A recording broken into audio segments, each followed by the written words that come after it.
then they put a force out there, and they surrounded them, and those guys ended up blowing themselves. Mm. They had suicide vests. They blew Yeah. themselves. But it was one of the biggest things, especially of 2010, as far as the bad guys that we caught. It was 1 and 2, so it was significant blow to them. Welcome to the Calm in the Chaos podcast, where we discuss untold heroic experiences and dive into the mindset of the Navy's elite rescue swimmers. Hosted by former U.S. Navy Aviation Rescue Swimmer, Mount Everest solo summiteer, and best-selling author Brian Dickinson. Hey everyone, it's Brian Dickinson. If you're enjoying these stories, please take a second to like, subscribe, and share the podcast. It helps more people find these conversations, and it keeps the mission alive. And if you want early access to new episodes and to support what we're building, consider becoming a Spotify paid subscriber. Your support means everything. Now let's jump in so others may live. Greg Baker, been having some conversations for a while now. I'm excited to have you on. 20 years of service, U.S. Navy Aviation Rescue Swimmer, retired chief. Just a lot of unique stories, so I'm excited to have you here. Thanks for joining. Hey, thanks for having me, Brian. I've seen some of your other episodes, and I knew some of those guys, and I'm just proud to have a chance to come on. Yeah, no, it's great to have you here. So, well, let's start at the beginning. So where did you grow up? So I grew up in just south of Jacksonville, a town called Middleburg, Florida. Oh.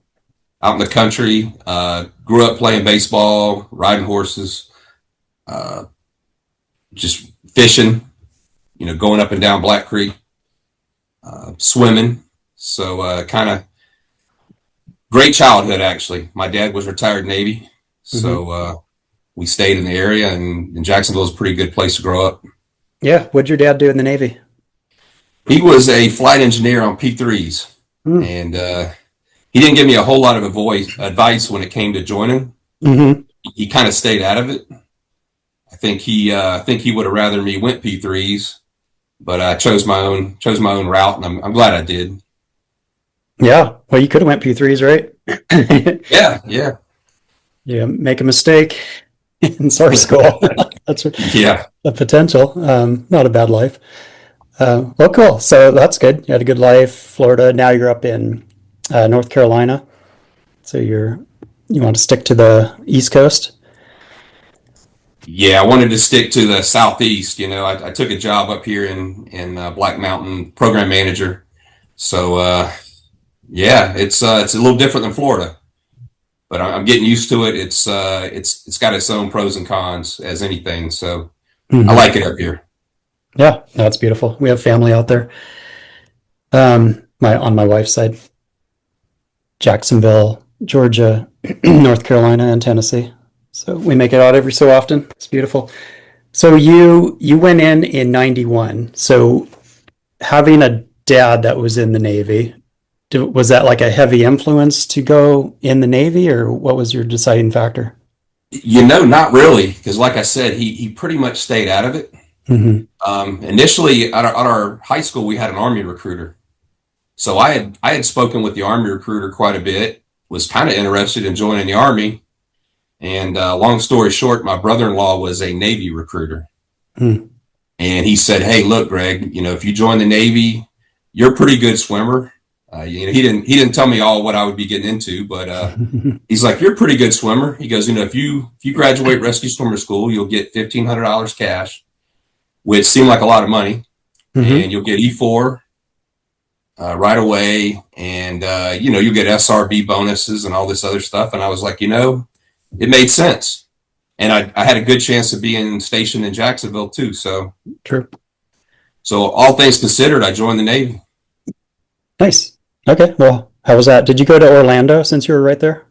No, you'd think so. I went to Great Lakes. Froze. I went in February. Worst time to go, probably. Great Lakes with the winds coming off those lakes. So yeah. Did you back then? So 91. I went in Orlando in 93. We had Dive Motivator. I don't know what they called it at that point, but it's where they had all like the the SEALs and SWIC and EOD divers and SAR swimmers go out, do extra stuff. Did they have that there in Great Lakes? They did, yeah. We just did a lot of pool time, really. Mm-hmm. Yeah, just holding Which, bricks above your head and stuff. yeah, Okay, so then you went from there to Pensacola. yeah. Went from there to Pensacola, air crew school first. Went through air crew, and then I think the day we graduated air crew, we had to go down to rescue swimmer school, Mm-hmm. and that's about when it got real. Yeah. You could tell things things definitely changed. Yeah. So and I think it was you come back on Monday. I think you showed up in your uniform Friday maybe, Mm-hmm. and then they tear you up, Yeah. and then I think you're supposed to come back Monday morning, and you're in for it Monday. Yeah, that weekend's kind of shot. Yeah. That's the whole point of it. Yeah, that's funny, man. That brings back memories. Okay, well let's talk about SAR School. Yeah, you probably know a lot of the instructors I had. I had Senior Chief Mitchell, legendary. I had Russ Carr, Johnson, Slinkard, all tough guys. Mm. And you know how it was back then. They didn't care if you made it or not. In fact, Yeah. if they shoved you out of there and you weren't good enough, they were happy with that. Yeah, So I'm proud of it. yeah, they were proud of it. They, there was 20 something, and they wanted to have a 6-pack graduation. Yep. But I think those guys they did a lot of good for us. They made us tougher, and they made us understand the importance of this job. So as hard as they were, I still look at those guys as great guys, right? Mm-hmm. I mean, they did a great job. They trained us, and when we had the chance to do our job, we did it. So Yeah. mission accomplished, Yeah. Things have changed through the years. If you're old school, you look at it a certain way. If you get immersed in like what they're doing now, I mean, it's all for good. It's just different. A lot of people don't like change, but yeah, I'm kind of the same. I don't really, I don't know. I don't have bitterness towards most of the instructors. There's a few that I don't love, but I had some unique circumstances. So, that's life. You have grace and forgiveness and you move forward. And the last thing you ever want to do is camp in like a bad situation of your past, and you move forward and stronger because of it. Yeah, absolutely. So what was the hardest part of SAR School for you? So for me, it was life-saving. I got rolled back in life-saving. Yeah, a lot of people do. And I think, I learned a lot about myself there. I learned, that I was pretty stubborn, and that I was going to put the time in and the effort in to make it. So, you start over. You get rolled, you're starting over. Yeah. And it didn't deter me. That's one time when I thought back to my dad, and I was like, I didn't want to go home and tell my dad, hey, I didn't make it. Yeah. Hey, there's your motivation. You always want your dad to be proud of you, no matter what. Mm-hmm. And so yeah, I was like, hey, I'm gonna make it or die trying, right? Yeah. Yep. And you made it. Did you do jumps in the H3 behind me?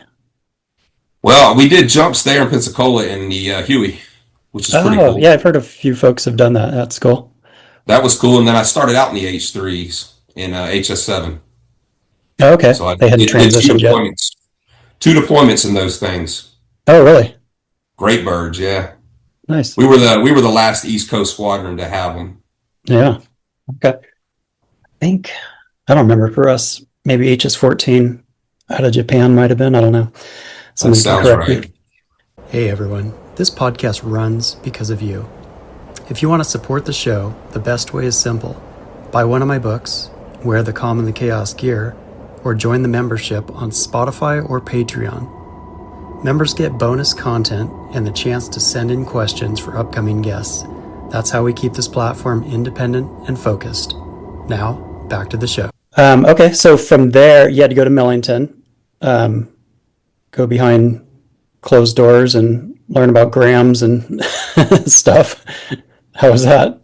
Yeah, that was tough. I mean, it's a whole different type of learning. So again, it's that everything that they're doing is turning you into who they want you to be at the end. So yeah, it was tough, I thought, Hmm. you know, um, but I got through that. And of course, you go to HS1 down in Jacksonville, and of course, SEAR School. SEAR School is another school that I guess you could say you learn a lot about yourself. Yeah. Yeah, that's the point. Yeah, it's one of those schools I've, in my book, Calm in the Chaos, interviewed a few folks and talked to a few folks that, I mean, they really encourage failure because it's better to learn in a controlled environment because you do learn so much about yourself. You get smacked in the head and waterboarded or something, and you start giving all the secrets away. It's like, oh, okay, maybe I wasn't as close to death as I thought I was in a trained environment, and hopefully nothing like that ever happens in real life, but you are that much more prepared. Yeah, it's funny. We all heard the gouge from the classes before us. Mm-hmm. And so you think you have a good idea how it's going to go down. And when you get up there and the first time you get smacked, it becomes real. And then Mm-hmm. you're like, okay, that's not what then you kind of forget for a minute, Mm-hmm. It sucks because you can't fight back. So Right. it goes against everything that you've been training for up to that point. Yeah, no, it's pretty wild. So you were in Brunswick, right? Yeah, it was cold again. That was February again. Very Oh, wow. cold up there. Got our cold weather signed off at the same time. And again, I learned how easy it is to manipulate someone too. They stood me up. Everywhere you go, you got a hood on your head, and Mm-hmm. they put you behind the podium and take your hood off, and the podium could say whatever they want it to say, right? Mm-hmm. And there's just a lot of ways that you get manipulated. Never sign anything in pencil. Yep. They got me on that one. Yeah. Yeah. Yeah. It's a great school. Horrible school. It's one of those. Just never want to do that again. But yeah, you learn a lot. How I feel like you don't come back the same person. It's a few weeks, but you are a changed person. And then even later in life, like in your jobs and stuff, how do you feel like SEER has changed you, like your own DNA? I think it's made me a tougher person. When things are going bad, you can think back to times like that, or even SAR School, and you can say, "Hey, look, I made it through that when I didn't know if I would." Right? I made it through that. I pushed through, and so when things get tough, you can lean on those kind of schools, those experiences. And you have it in you to get through it. Yeah, it's great to have a baseline. I think so many people, I mean, we all have a baseline and we can't compare one to the other. But some of the schools that we went through, it definitely pushed us beyond any of our perceived limits. And we can always go back to that. So, yeah, I think we're both grateful for that. Okay, so you're at HS1. Um, from there, you said you went to 7? Yeah, I went to HS7. Pretty good squadron back then. A lot of good AWs there. Seasoned AWs. What is HS7? What's their name? They were the Dusty Dogs, Dusty Dogs. Okay, yep. or the Shamrocks officially. I think Dusty Dog was a call sign, but yeah, we went by the Dusty Dogs. Okay. Great squadron. Nice. Okay. So how was you said you did 2 deployments there in the H3? I did two H3 deployments, and then we transitioned to the 60, and I did another 60 deployment with them. Oh, with them. Okay. So you came back, went back to HS1, Yeah, it was the a transition. long. That was a long tour, the HS7 tour, because Yeah. you did two H3 deployments and then an H60 deployment. Okay. So Well, yeah, we had a pretty cool HVBSS in the Persian Gulf in HVBSS. '94. Yeah. There was Iraqi ships did not want to be searched, and we were enforcing an embargo. And I was actually out flying plane guard or something, and they Hmm. called us in, And man, I was excited. They called us in. I'm like, okay, we're good. And got off and went inside, and they did a crew switch. Went inside the ready room, and they're briefing us for this HVBSS.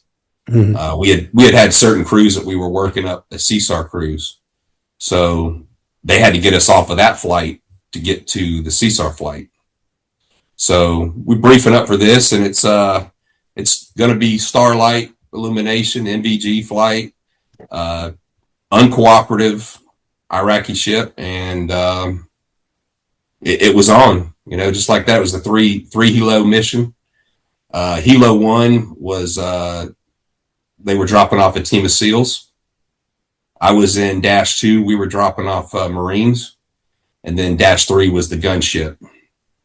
And it was a very confined fast rope area, and they had high antennas and masts, and it was a challenging, very challenging thing. And of course, the ship's doing everything they can do not to allow us to do this. So you can imagine, they're out of the wind and they're doing this and that and turning. And we had one tense moment where we looked to, out to the right of us, and there was a big light that bloomed our goggles out, and it was another ship out there. And we didn't know at the time if they were with them or not, or if it was just somebody, some random. Yeah. And it ended up being just a random, but it was a tense moment. Yeah. Because you didn't know if those guys were coming towards us or not, so. Yep. Now, did you have 60s? We did, yeah. Yep. We had 60s then. Were they, yeah, because M240s.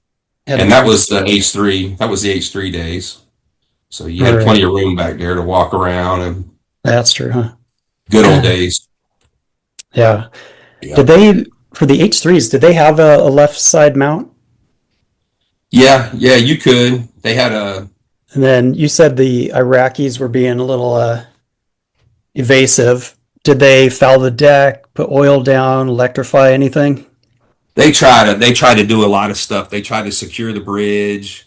They tried a lot of stuff, barbed wire. They were maneuvering. It just made it really tough for us. And then the antennas and the mast and all that alone, I think we used every bit of. I think it was a 90-foot rope, and I think we used every inch of it. So it was, it was a lot of time on the rope. You know what I mean, for the guys sliding. It ends up, of course, they were smuggling oil, and so we were able to stop that. And it was really good. It was really good for HS7. I think that was one of the first times that we had done something like that, at least that I'd heard of in recent times. Yeah. Now, you were training for SAR when back in Jax? Like, where do you guys train? Yeah, we were training in Jax. We would fly down to, they called it 2906 or Pine Castle area. And it's just a very remote part of Florida. And we did a lot of stuff down there, south of Palatka.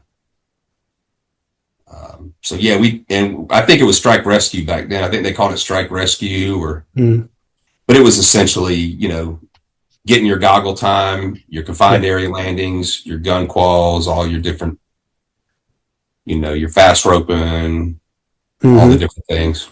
Yeah, it was fun. We're just making it up as we went. Yeah. And, you don't know if you're ever going to really get the chance to do that, Yeah, that was always kind of the speculation of we're just playing whatever, playing Army games or something. But man, it sure has grown, and they're utilizing Navy SAR quite a bit. So it's kind of neat to be on that end of it. It was kind of wedged, right? Because you look at like Vietnam and Sea Wolves and some of the stuff they were doing, just amazing stuff. And then there's a lull, and then it's like, no, there's a need for this. Let's bring it back. And I think we were just on the edge of that. But for you to be able to do something, it's pretty cool. Were there any mishaps or injuries or anything on that particular one? No, that went pretty well. No injuries, no mishaps. Like I said, we did stop them. They did find a bunch of oil that they weren't supposed to be smuggling. So that pretty much went as it was supposed to go. That's nice. Any Great prisoners, pilot. or did they just take control of the ship and bring it where they needed to bring it?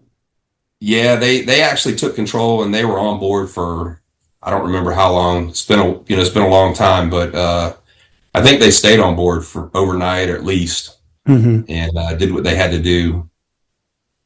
And then I remember we stayed on a small boy because we were ready to launch again if we needed to.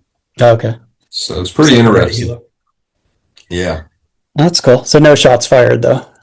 No shots fired. Like I said, there was that one kind of a tense moment when that ship turned on us and flipped the spotlight on, and not only does it bloom out your goggles, but you're not sure what their intention was. So it was a little tense there.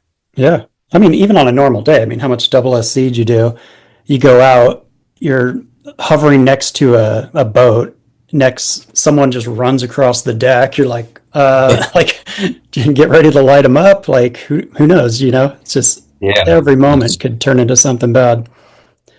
Yeah. You just don't know. Yeah. That's cool. Anything else happen on that deployment? Not that one. That was my first one of my first ones.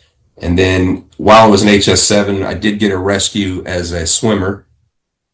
Pretty routine rescue. It was a man overboard.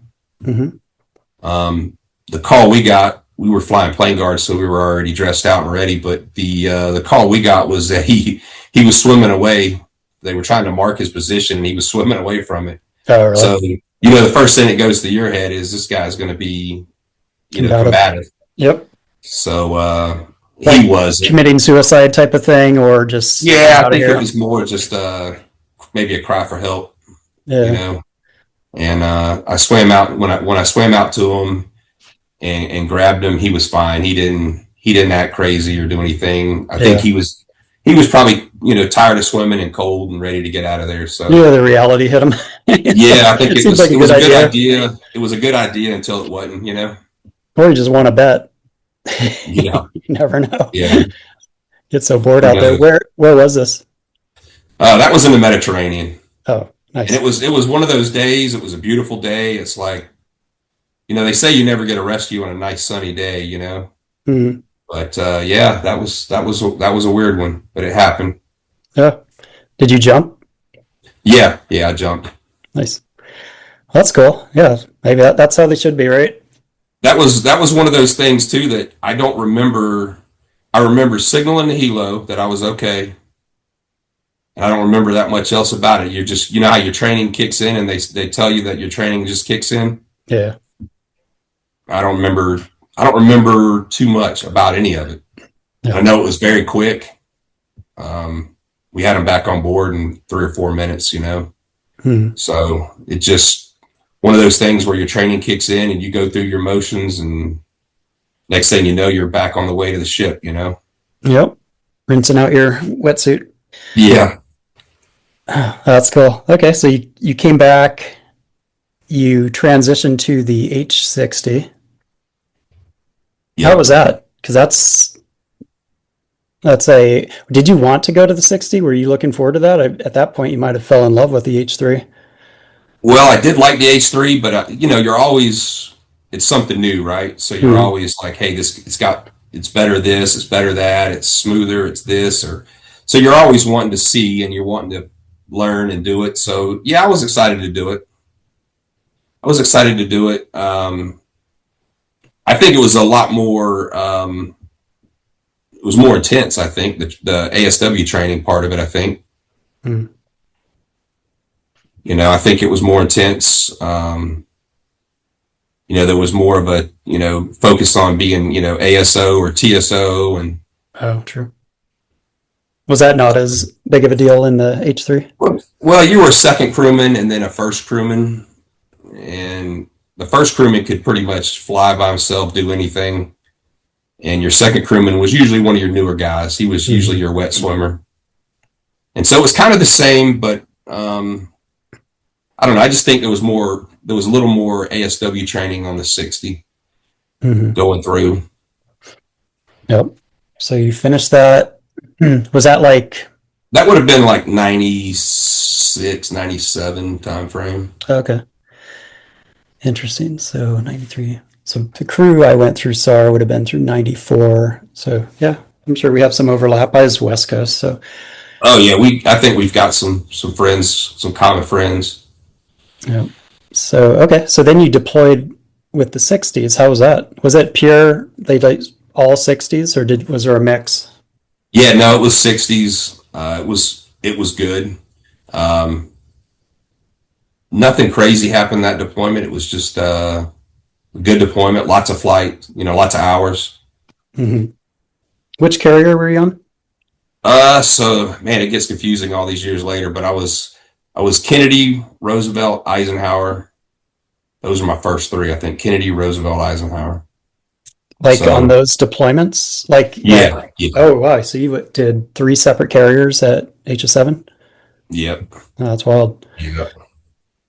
Um, Yeah, so came back from that and took rescue swimmer school duty instructor oh over cool. at NAS Jax, and that was rewarding work. You know how that was good, fun work. Hmm. Got in good shape, Hmm. had a lot of fun. Uh, Had a great crew there too. That was one crew that stood out to me, man. A lot of great guys there.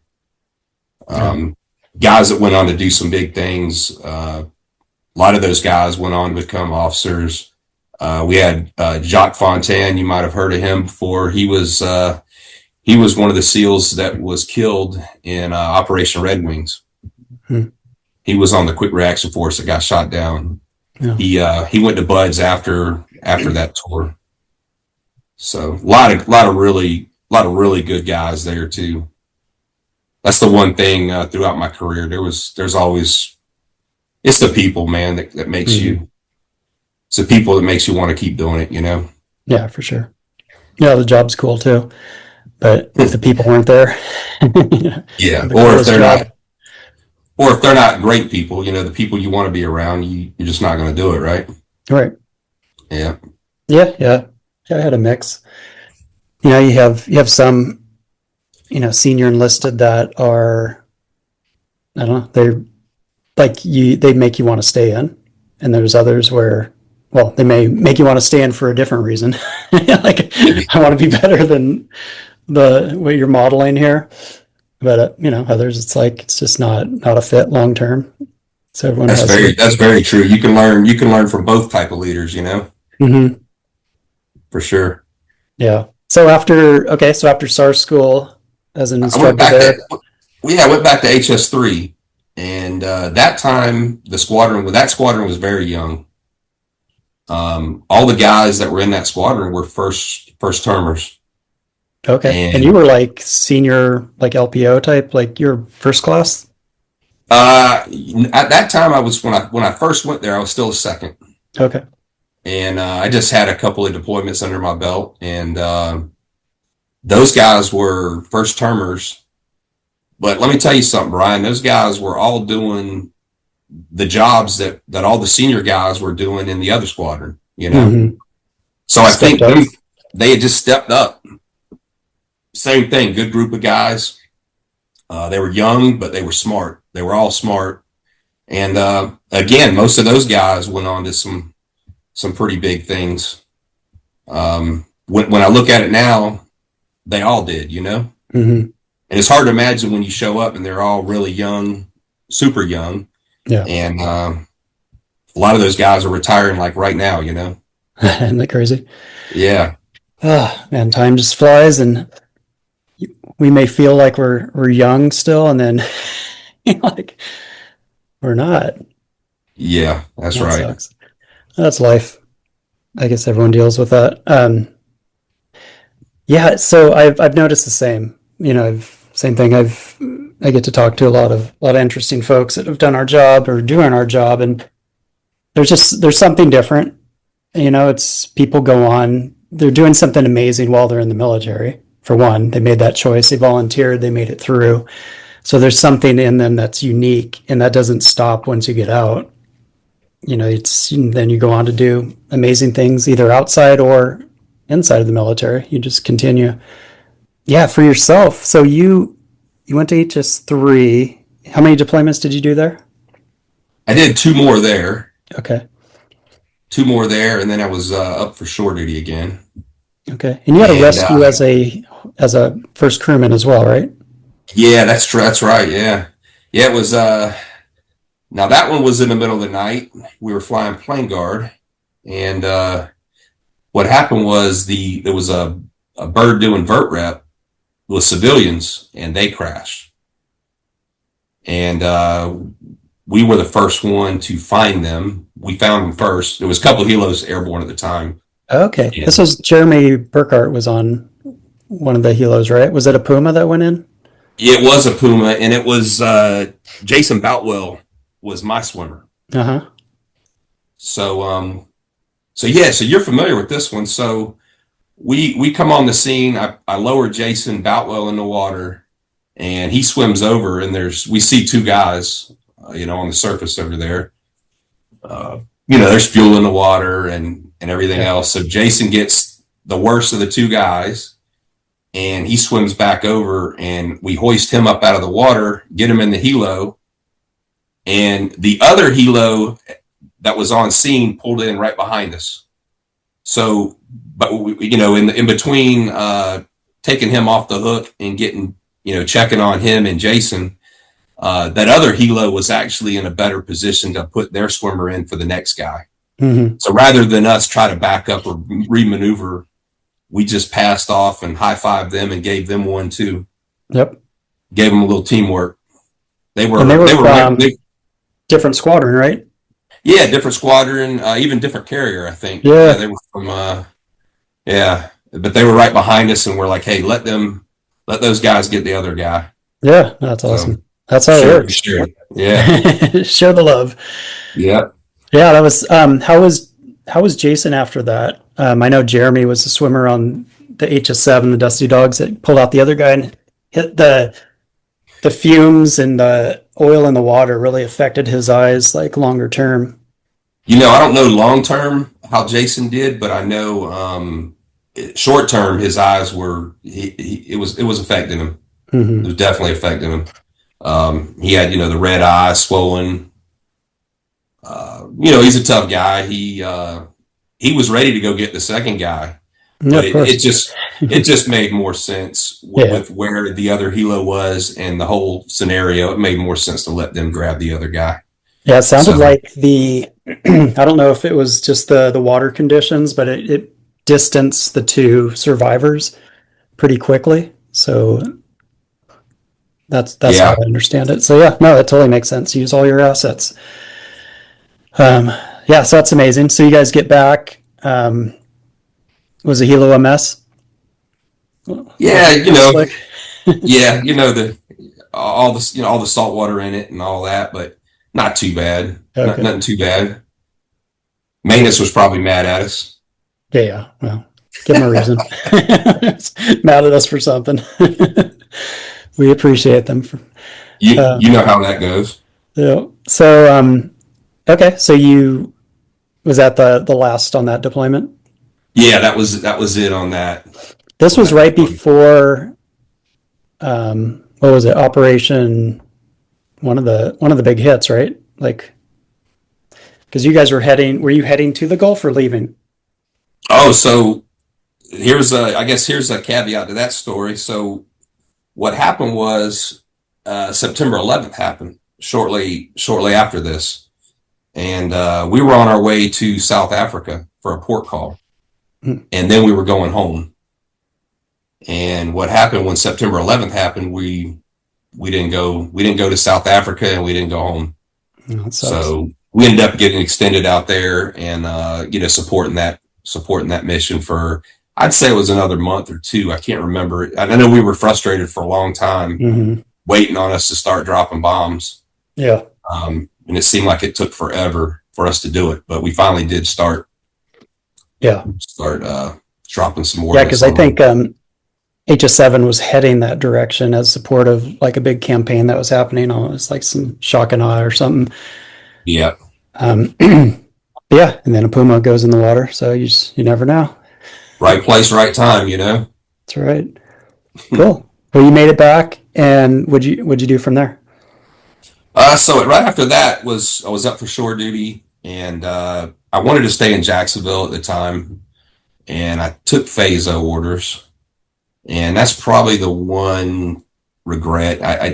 I probably shouldn't have taken those orders. I don't think I fit well there. Mm-hmm. That'd be tough. I was teaching, I was teaching acoustics one and oceanography, and we had a helo fundamentals class that I was teaching there. I just, most of the P3 guys were over there, and I think they kind of had their own little group. Mm-hmm. And so when an opportunity came up to go to NSW, I couldn't wait, Yeah. Let's hear about that. Yeah, because up to this point, I'd done all the things that I thought you were supposed to do. I did the deployments, I did the college, I did the master training specialist. I did all those little checks in the blocks that you think that you need to do. Mm-hmm. And they were making like 4 or 5 chiefs a year at the time. So it was discouraging, and I was at a point where I was pretty much ready to do anything, and had an opportunity to go up to Little Creek. Initially, I was going up there to fly Shadow UAV, and I was like, "Hey," they're like, you're gonna learn to fly Shadow, and you're gonna deploy to Iraq." And I was like, "All right, I'm in." And at the time, Brian, they were having a hard time getting people to leave Jacksonville. They wanted rescue swimmers from Jacksonville because we were going to be techs for the SEALs, and so they knew we could handle that part of the job. And they were having a hard time getting guys to leave Jacksonville to go to Virginia Beach. So I took a shot, and I'm glad I did. I mean, I went. As soon as I got there, they handed me a big kit bag, kind of like our SAR bag, but a little bit bigger, full of stuff. And I remember getting back to the hotel room that night, going through that bag, and I remember calling my wife, and I said, "Hey, I hope I don't need half this shit." Yeah. Because if I do, I'm in big trouble. I mean, you got everything. Mm-hmm. And a couple days later, they fly us out to Fort Huachuca, Arizona, to fly the Shadow. A lot of fun out there. Spent 6 months in Arizona, learning to fly the Shadow. I used it as a great opportunity to try to get in good shape. I mean, when you're running out there, I mean, you're a West Coast guy already, so I don't have to tell you, but you're running at altitude, mm-hmm. and of course it's Arizona, it's hot. Yep. So we had one van for the NSW West Coast guys, and one for us East Coast guys. So what all of us did was we got bikes. So we rode our bikes everywhere. We rode into town because you don't want to hog up the van, and then everybody else wanted to go somewhere else. You know what I mean? Yeah. So we all had bikes. We rode bikes everywhere. We ran everywhere. We used that as just a great time to get in shape, and that's probably the best shape I was ever in, to be honest, was out there. Yeah. What type of mission sets were you training for with the Shadow? Well, they were basically just doing surveillance. There's no weaponry or anything. Mm-hmm. So we were training to do that. And about the time that I finished the school, I just finished the school, and I got this phone call, and it was like, "Hey, we had something else that come up that we think it might be a good deal for you." And the same as I do in the Navy, that good deal can either be actually a good deal, or it can be a bad deal, right? Yeah, right. It's a deal. And, so the deal was they wanted me to fly from there straight to Fort Bragg, and it was technical surveillance. They wanted me to get into the technical surveillance element. And they're like, we think you can do it. You're going to go to a school out in Fort Bragg.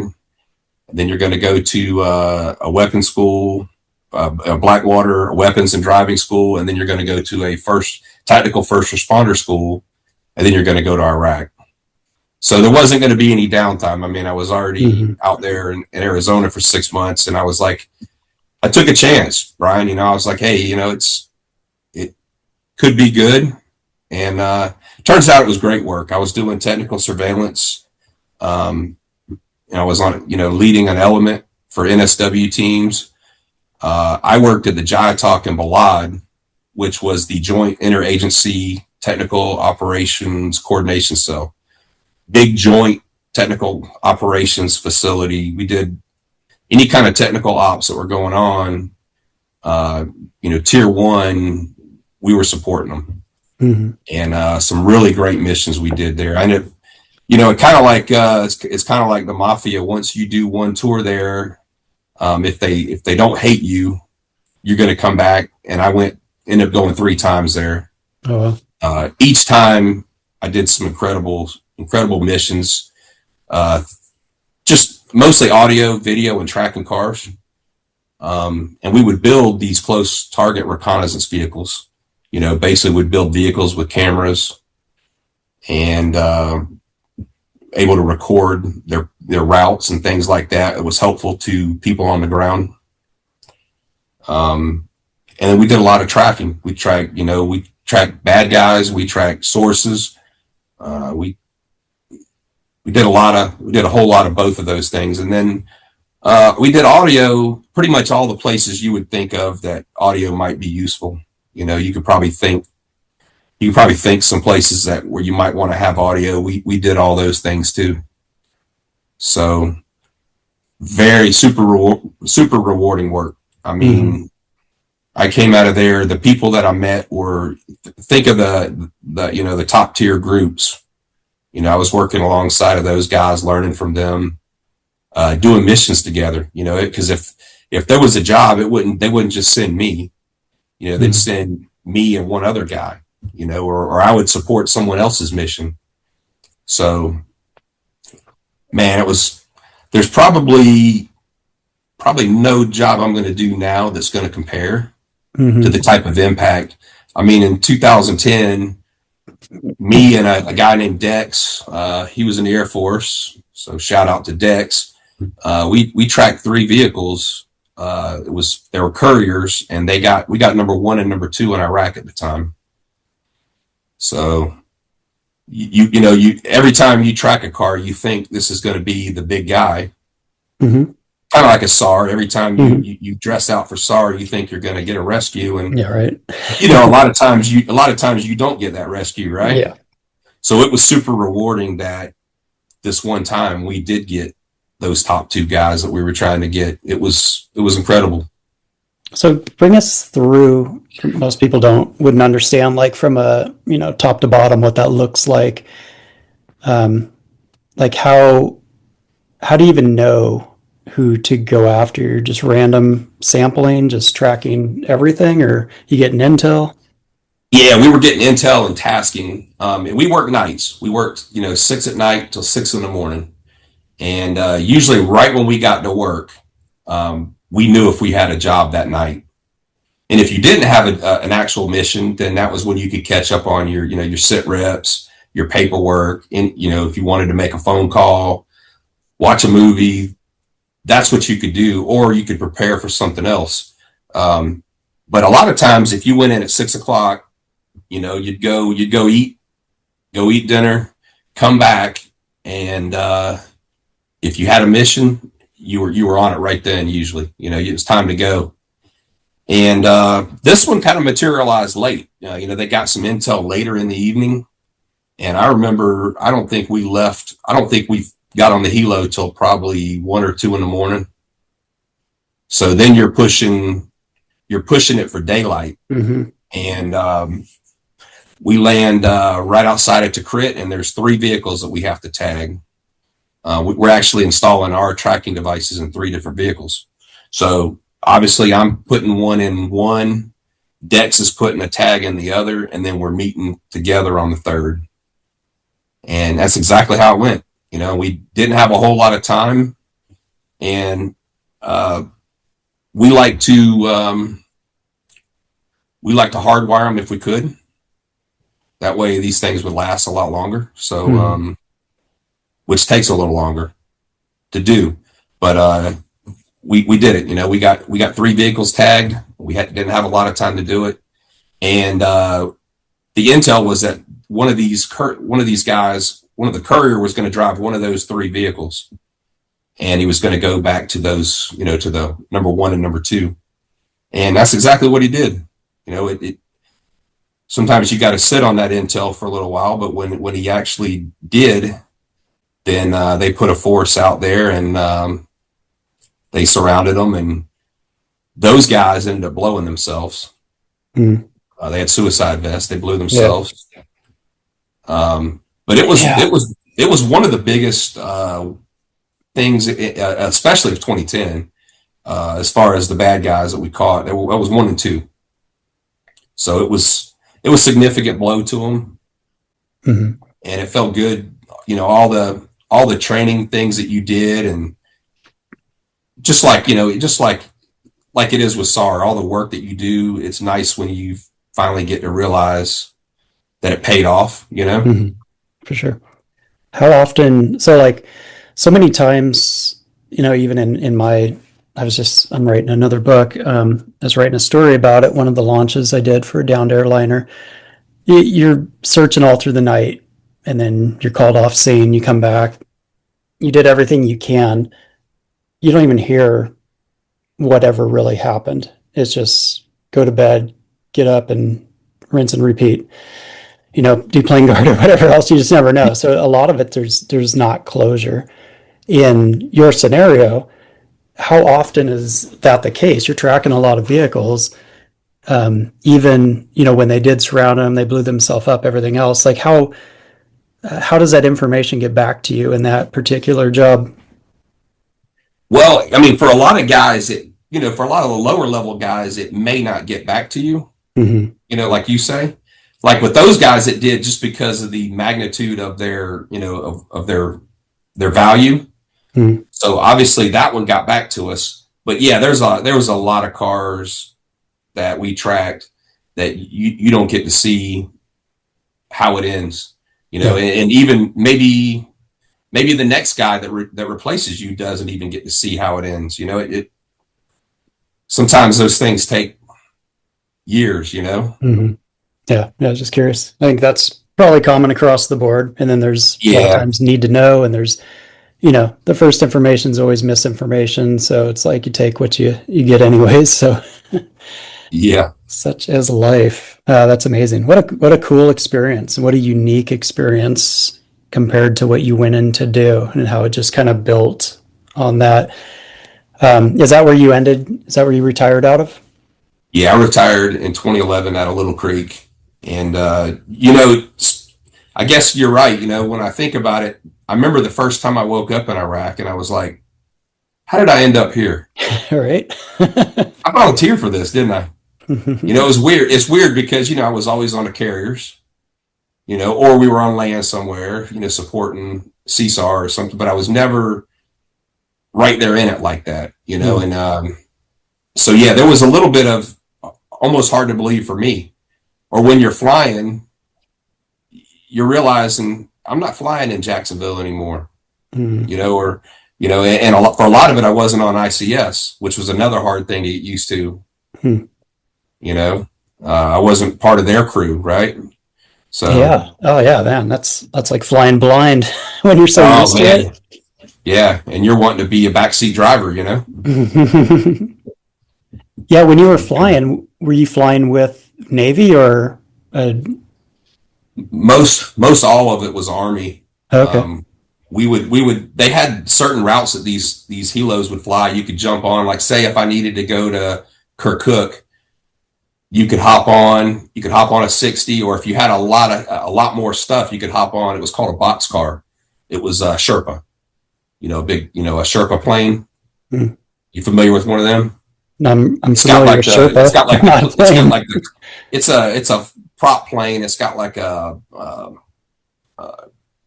clamshell that lowers, and you can carry like 10 or 15 people on a Sherpa.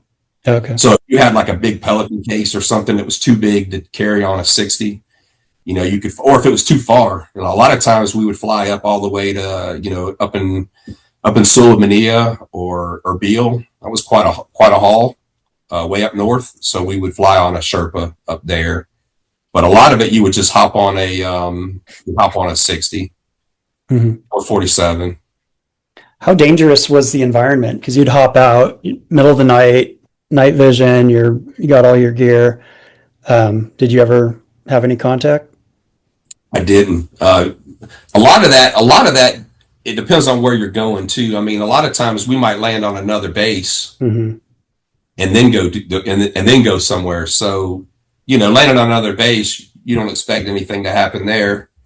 So, no, I never had any contact. I felt like there was a lot of tense moments because a lot of what we did wasn't. It was kind of behind the scenes stuff that we were doing. Like our job was to go and place equipment Mm-hmm. and not really be seen, right, or heard. Yep. And so we didn't go in with a huge entourage and Yeah, you're a whole lot spy. of equipment. Yeah, it was kind of just get in, get out, and hope they don't find your stuff, and Yeah. hope it's successful. Yeah. Are you, so then you got out. I mean, that's, you know, what a lifestyle change to just like hit the number three wire and now you're not doing those type of things. And, you know, you can reminisce on them, but how was that getting out? I think it was hard at first. I worked for a great group of guys. They were out in Corona, California, out your way, and they had a company. It was called Corner Turn, and they had a acoustic simulator. It was a laptop simulator. You guys might have even used it out there at HS10. They had an acoustic laptop simulator that they had sold to the Navy, and then they made some of the tracking devices that we were using overseas, Global Star and Iridium trackers. Mm. So I kind of got lucky that I had both of those two backgrounds and fell into that job. Yeah. And sometimes it is good to be lucky, and that's what they needed. They needed somebody that could support both of those jobs. And I think I had to learn right away that things were a lot slower. Things weren't going to move at the NSW pace anymore.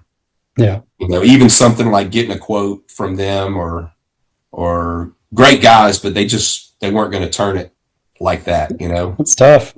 It's a tough transition, but it's beautiful once you can like then slow down as well and realize, oh, I can just have a chill life now, but it's just not a part of who we are. So you got to fight that all the time. Yeah, I worked for those guys for like 13 or 14 years. And then I came back and was working in Tampa, working for a loitering munitions drone company. That was also interesting work. I mean, they were, you could probably figure out where they were going. But the drones weren't coming back. They were, they had warheads in them. And they were using a lot of them. So did that for a couple of years. And then last September, I came up here to Black Mountain. And ironically, I'm working on the 860 program. The company I work for we make the actuators for the Blackhawks and Seahawks. So, Yeah. so full circle, really, I'm still kind of working with helos and 860s and Yeah, that's awesome. just doing program management now. And it's nice up here, nice area. I think one day I'll get back to Florida. No. For sure. So did you like this last September? I was in like 6 months ago, 4 or 5 months ago. Yeah. Okay. Yeah. So you're fresh. Yeah. We got hit with Hurricane Helene down there in Florida. I was living right across from the beach, and we got about 3 foot of water damaged our townhouse, and took a long time to get over that, get it fixed. And then Milton came 10 days later and caused a lot of wind damage. So a lot of expense and a lot of headaches later. I came up here. I took a job up here primarily. I wanted to get closer to my parents. My dad was in hospice care, and so it was worth that alone. I got to spend the last 4 months of his life. He passed on Thanksgiving. Oh, sorry. So yeah, I got to spend the last 4 months of his life. I got to see him a lot. They only live like 2 hours away. Yeah. So That's I got to drive amazing. There a lot, and we're off every other Friday, so I had a lot more time to spend with them. Yeah, that's great. That's great that you had that time just to have that. No regrets. Wouldn't change that at all. Yeah. Well, man, what a great life up to this point, and you still have, you're halfway there. So it's amazing. It's amazing what the next chapter. So what does retirement look like to you? Like full retirement? I think I'm probably 10 or 15 years away. I like what I'm doing right now. So I could see myself doing this for another 10 or 15 years. And then, like I said, kind of working my way back down to Florida and maybe retiring down there for good. In Jacksonville, or do you have a particular? Yeah, probably. I mean, the cost of living is pretty high up here. Yeah. It's probably surprising, but it's pretty high up here. Yeah, that's what I hear. Especially like near Asheville and like different places. I mean, it's man, that's what's right where we are. We're 10 minutes from Asheville, you know. Mm-hmm. Yeah, Seattle is insane. Oh, I can imagine. Yeah. Like we moved here in 2001, and I could not afford to move here now. Like, it's kind of lucky we got in, but now it's like we could sell high, but where are you going to go? And Yeah, I don't like it. It's got a fire on you, right? Yep. Well, cool, man. Well, thanks for bringing us through all that.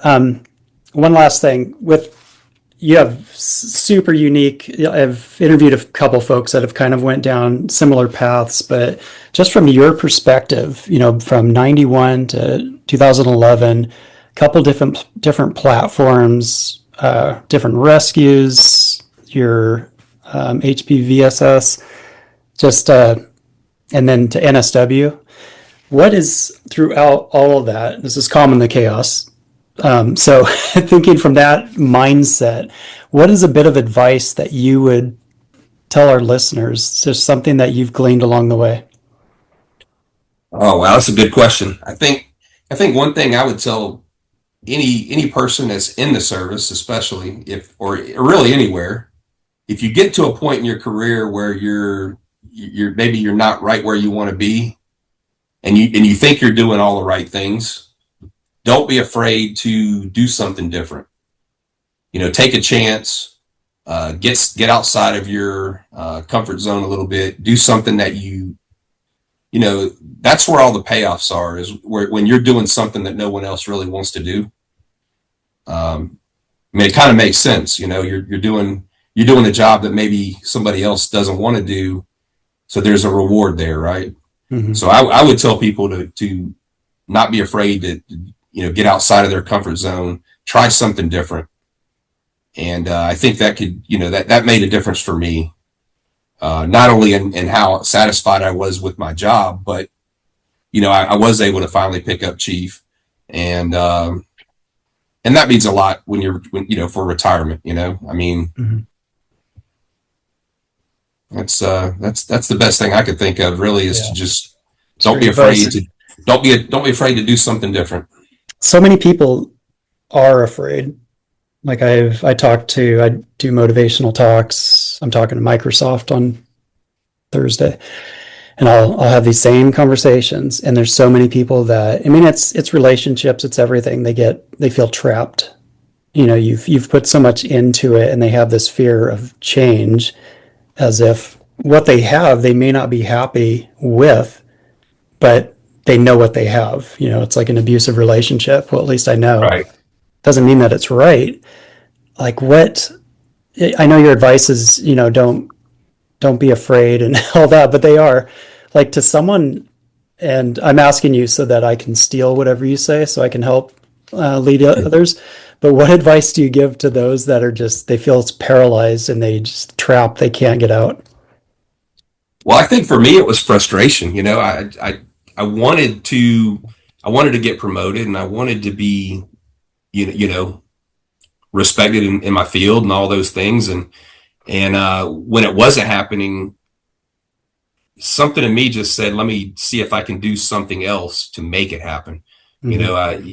Like you said, you can't just be inactive about it. You have to, something has to snap in you that says, hey, I want something more or something different. Yeah. And, I don't really know what it was. I think I wanted to keep doing better. And I felt like I was stagnant there for a while. And I I think I would have done almost anything at that moment. You know, if somebody offered me an opportunity, I probably would have done it. Yeah. Desperate times. It is. And I don't know if you have to hit rock bottom. A lot of people, they get laid off and seems like it's the worst thing that's ever happened to them. And then they look back on it and it was the best thing that's ever happened to them because it forced them out of that situation. But a lot of people, they just can't, do that on their own. So you gotta bump them out. So no, I guess your advice is the best advice as we can get, but it really comes down to the individual and those choices that we make and just having that courage. I always say, like, even people that never leave their hometown, it's like, just leave, vacation, get out, try to live somewhere for a short amount of time. You can always go back. And it's kind of like the same in, whatever situation you're in, whether it's work or relationships, maybe you can't go back, but, you kind of have to have that mindset, that confidence that, no, I'm here. I can come back to this if I want to. The likelihood is you won't come back because you're going to find something in yourself and do better. And you got to find that inspiration. So I don't know. Yeah, I think as AWs we're pretty versatile. I mean, yeah. I think that's one thing that kind of we all have. We're jack of all trades, right? Yep. I mean, if you think about our mission sets, all the different things that we have to do, we're pretty versatile, if nothing else, right? So have confidence and take a chance. Yep. Yeah, and maybe us giving advice, we're not the right people because we are that personality that's willing to take a risk, and it's kind of bring it down to a level that most people can listen to. But okay, well, cool, Greg. Thanks for being on the show. Thanks for sharing your incredible stories and for your service and wisdom.